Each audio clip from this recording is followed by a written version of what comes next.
یکم ذی الحجہ کے بعد ناخن اور بال کاٹنا۔ ذی الحجہ کے پہلے 10 دنوں میں بال اور ناخن نہ کاٹنے کی شرعی حیثیت کیا ہے؟ کیا یہ صرف قربانی کرنے والوں کے لیے ہے یا سب مسلمانوں کے لیے ہے؟ نیز اگر کسی کی حجامت زیادہ بگڑی ہوئی ہو تو کیا وہ ان دنوں میں بال بنوا سکتا ہے؟ رحیم داد 4 سدہ سے۔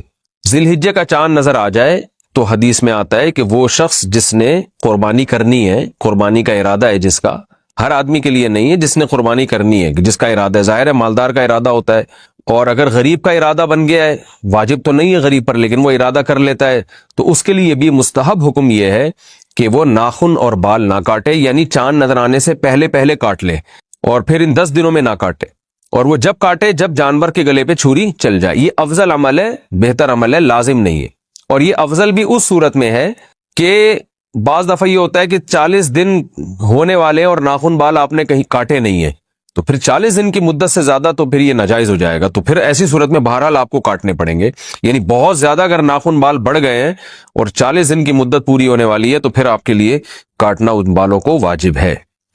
قربانی اپنے وطن میں ہو تو بال وغیرہ کس حساب سے کاٹیں گے؟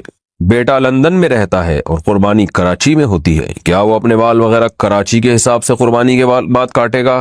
نزہت صاحبہ کراچی سے۔ جی ہاں، کیونکہ حدیث میں آتا ہے کہ جو بال یا ناخن نہ کاٹے جائیں، جو کہ افضل عمل ہے، واجب نہیں ہے، تو وہ اس صورت میں ہے جب جانور کے گلے پہ چھری چل جائے تو پھر کاٹ سکتا ہے۔ تو جب کراچی میں اس نے قربانی کی اور یہاں جانور کٹ گیا تو وہ لندن میں ہو یا امریکہ میں ہو بال کاٹ سکتا ہے۔ قربانی کی عبادت کا آغاز کب ہوا؟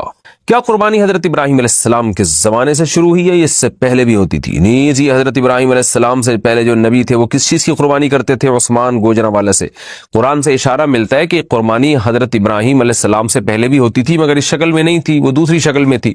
اذ قربا قربانا فتقبل من احدهما ولم يتقبل من الاخر۔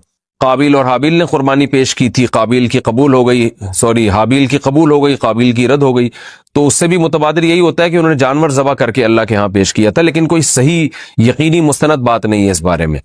البتہ ابراہیم علیہ السلام سے پراپر اس سنت کا آغاز ہوا ہے، ان کو بیٹے ذبح کرنے کے لیے لٹایا گیا اور پھر انہوں نے اللہ کے حکم کو پورا کیا اور اللہ نے بیٹے کے بجائے ایک جانور دے دیا ان کو۔ تو ہم جو قربانی کی سنت کو پورا کرتے ہیں وہ ابراہیم علیہ السلام کی سنت کو تازہ کرنے کے لیے، ان کی سنت کو زندہ کرنے کے لیے، تو ہماری والی قربانی حضرت ابراہیم سے ہی شروع ہوئی ہے۔ البتہ قربانی یعنی جانور اللہ کے لیے ذبح کرنے کا فلسفہ ہمیں قرآن و سنت سے اشارہ ملتا ہے کہ وہ پہلے سے بھی تھا۔ وہ نابالغ صاحب نصاب ہو تو کیا قربانی واجب ہوگی؟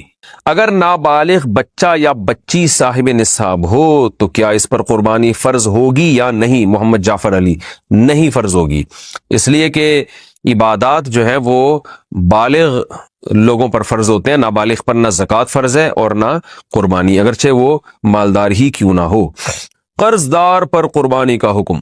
ایک آدمی صاحب نصاب ہے مگر اس نے لوگوں کا قرض بھی دینا ہے، کیا اس پر قربانی واجب ہوگی؟ محمد اسامہ چنیوٹ سے۔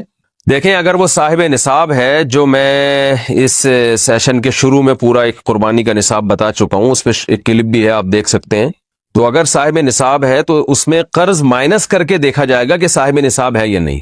مثال کے طور پر ایک آدمی کے پاس 1 لاکھ کیش روپے پڑے ہوئے ہیں تو وہ تو صاحب نصاب ہے، کیونکہ 52.5 تولہ چاندی 65-70 ہزار تک کی آ رہی ہے آج کل، تو 1 لاکھ جس کے پاس ہے وہ صاحب نصاب ہے، لیکن 50,000 اس پہ قرضہ بھی ہے، تو 1 لاکھ میں سے 50,000 مائنس کریں گے تو بچے گا 50,000، تو 50,000 پہ قربانی واجب نہیں ہے۔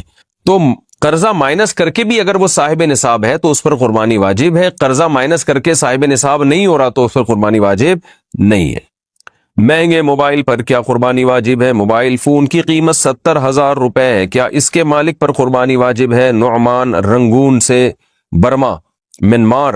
موبائل چاہے 1 کروڑ روپے کا ہو، اگر وہ استعمال میں ہے تو وہ ضرورت سے زائد میں اس کا شمار نہیں ہوگا۔ ضرورت سے زائد کی ایک سادہ ڈیفینیشن یہ ہے کہ جو چیزیں استعمال میں نہیں ہے، تو اگر وہ استعمال میں ہے تو پھر اس پر قربانی واجب نہیں ہے، اور اگر میں ڈبہ پیک رکھا ہوا ہے، استعمال میں ہے ہی نہیں، اور پورا سال اسی طرح گزر جاتا ہے، استعمال میں ہی نہیں آتا، تو پھر اس پہ قربانی واجب ہے۔ یا آپ نے موبائل بیچنے کی نیت سے خریدا ہے، پھر تو سستا سا بھی موبائل ہوگا تو وہ سامان تجارت میں داخل ہے، تو وہ نصاب میں شامل کیا جائے گا اس کو۔ قربانی کے بجائے غریبوں کی مدد کرنا کیسا ہے؟ کچھ لبرل لوگ کہتے ہیں کہ قربانی کے بجائے غریبوں کو پیسہ دیا جائے تو یہ قربانی کرنے سے زیادہ بہتر ہے۔ کیا ایسا کرنا جائز ہے؟ اور کیا ایسا کہنے والے کے ایمان میں کچھ